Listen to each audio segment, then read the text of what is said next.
My friends here at Urgeau Ford here in Actonville, Quebec invited me down to take a look at this truck because we've been on a bit of a streak recently when it comes to pickup trucks, and this is the big daddy when it comes to absolute capacity. If you want to haul, if you want to tow, whatever you want to do, this is the one to get. This is a 2020 Ford F-450 Super Duty XLT. It's got a number of options on here, but the important stuff to keep in mind, it has a gross vehicle weight rating of 14,000 pounds.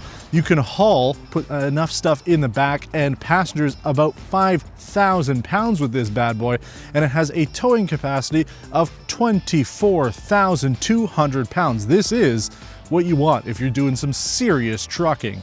Now we've got a number of packages here. It's easier if I just actually read off the sheet here. The total MSRP as configured for this bad boy, $82,229. We've got a number of options on here. We do have the FX4 off-road package, the power telescoping tow mirrors. We also have the high XLT equipment package on this. So again, this is what you're going to be looking for if you're doing some trucking. I know we usually like to feature the high-end luxury trucks here on Test Drive, but this is the vehicle you're going to be going for if you are a proper business owner and you're doing stuff every single day and you need a truck that you can depend on and not necessarily have to worry about going with something that is a little too over the top. Price-wise, feature-wise, and all that. This is what you really need out of a vehicle. I mean, it's got air conditioning, it's got the tow mirrors that you really need, dual rear wheel setup, and this is the way that it comes. You can either get a regular cab for the F-450 or this crew cab, and there is only one bed choice. This is the 8-foot bed, the 4.3:1 rear axle ratio, and the 6.7-liter Power Stroke turbo diesel engine. This is the way that it comes, and I gotta say, in black, it looks really good. I mean, this thing is massive. If you think back when we did the Tremor, it rode a little bit higher than this, but that's because it had the off-road package, bigger tires and things like that, but overall the height's pretty similar when you're going up to this. But the real difference with this, those rear wheels plus the gross vehicle weight rating, having those dual rear wheels on the back allow you to get maximum payload and maximum towing capacity with this truck. So if you're going for that, this is what you need. So let's get behind the wheel now. Let's take this on a road test to see how it compares to that F-250 and everything else you need to know if you're getting your feet wet with an F-450 Super Duty, or you're just generally interested in these trucks.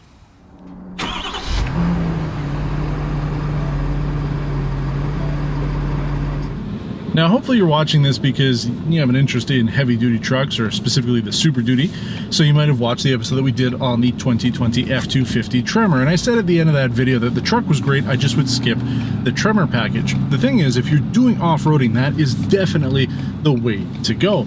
But why I did not like it was the ride. It just kind of ruined the overall ride of the F-250 on pavement. Off-road, I'm sure it's fantastic.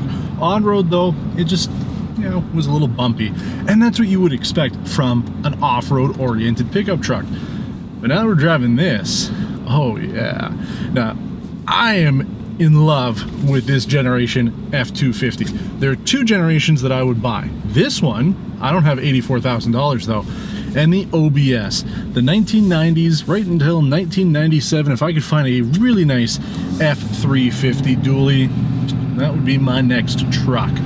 But this is such a capable vehicle, 5,000 pound hauling rating, so you can do a whole lot with this. I mean, 5,000 pounds. We're filming this the same week that I have the 2020 Nissan Titan, which my thoughts on that are quite colorful. But that vehicle, you could haul 1,200 pounds. This one, you can haul 5,000. At 1,200 pounds, you're limited to, you know, a couple guys like me and a couple cases of beer maybe. But with this, it's a work truck, but you still have the capability to use this for whatever your pleasures may be. With all of that hauling capabilities, you could put 5 really large people in here, and then all the stuff you would need for a month long. I mean, you can do an amazing amount of stuff with this truck, and that's why you're going to go up to the dual rear wheel. And Ford's telling you what you really should be doing with it. That's why they only offer it in 2 different cab configurations, and this is essentially it. If you're getting the F-450 crew cab, this is it. You get one engine, you get one rear axle. That's because that's the way it's meant to be. This is the pinnacle of what the Super Duty lineup is. So everything else kind of leads up to this. This is the final boss when it comes to the F-Series pickups, because it is fully loaded in terms of capabilities. Yes, you can go up to the Platinum, you can get some nice leather seats, but if you're using this day to day, you've got what you need. Seats are nice and comfortable. They cushion you without being overly firm. Support is there. You have heated front seats, which is nice. Climate control, okay, it's got air conditioning, not climate, which is fine. Again, what you need. You've got all your upfitter switches on top. You don't really need a sunroof. Power windows though, that's what you need. If you're doing non-stop work with this, that's what you're going to be looking for. Now, how does this handle in the city? That's what kind of we're doing here, because I am curious to know, because this is such a wide vehicle. It does still feel a lot like that F-250, just quite a bit heavier. I can feel the difference in that vehicle compared to this, because you've got the extra weight of this truck. But I feel like I'm powerful. I feel like I am the king right now. Oh yeah. Nice wide turns. Usually turning radius isn't too bad on it overall, but it is a long vehicle, 176-inch wheelbase. Insane. But oh yeah, I like this. This is exactly why I say this is the top end. You know, obviously it is. I mean, you have 450s at the top before you get into the chassis cabs, but the point is, like, this takes everything that the F-Series does and creates the final form of it. With the F-250, we had these tow mirrors. They worked, but now with the dual rear wheels, having the additional wide-angle tow mirrors at the bottom makes a lot more sense, because I can see now where my wheels are, especially with those clearance lights on either side of the fender wells, to give me a better idea of how much space I'm taking up. And if I'm backing up, that comes in handy. You do have a backup camera, and we do have a camera in the bed, which is important. I mean, if you're towing something, chances are you're either going gooseneck or a fifth wheel with this. That's why this is such a competent vehicle, because you really can do it all with this. Yeah, you're probably going to suffer from fuel economy. We're not taking this on a fuel economy test, but the diesel will help if you're doing a lot of highway mileage. The fact that they only offer it with the diesel shows you that it is the one to go for. You're going to be leasing this, so long term, who cares? Now, let's see if this works. We're in town a little bit. Let's see if we can use those engine brakes. Yeah, I can't really hear it. That is one thing I noticed compared to the Cummins turbo diesel, is the engine brakes on this aren't very loud, which, I don't know, I mean, maybe if you do a DEF delete, maybe, but still, ooh, it sounds so good. Just love it. Now, we're filming these trucks at a very interesting time, because we're right at the end of the F-150 production, right? This is August, you're watching this in September now. The 2021 F-150s are coming, so they're not making any of those anymore. So essentially all you can really find are F-250s and F-350s at the dealerships. Even these are kind of rare, because again, we're at the end of 2020. 2021 is going to be coming pretty darn quick. So these are selling really quick. Really quick.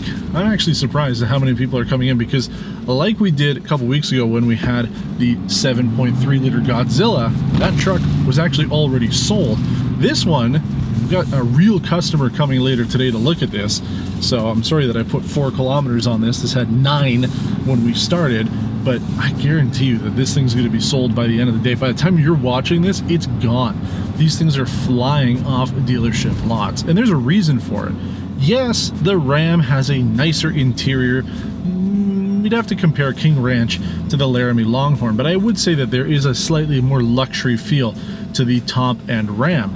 But when it comes to the lower end, like this XLT, I find that the entry-level trims like this are better on the Ford F-Series than they are on the Ram 1500, 2500. And then it just comes down to what you want out of your truck.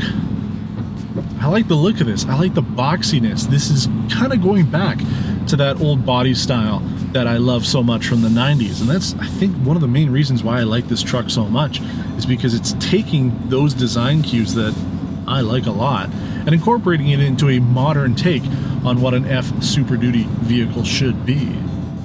You're not going to be disappointed if you buy this one. But man, it is fun driving around like the king of the world with this thing.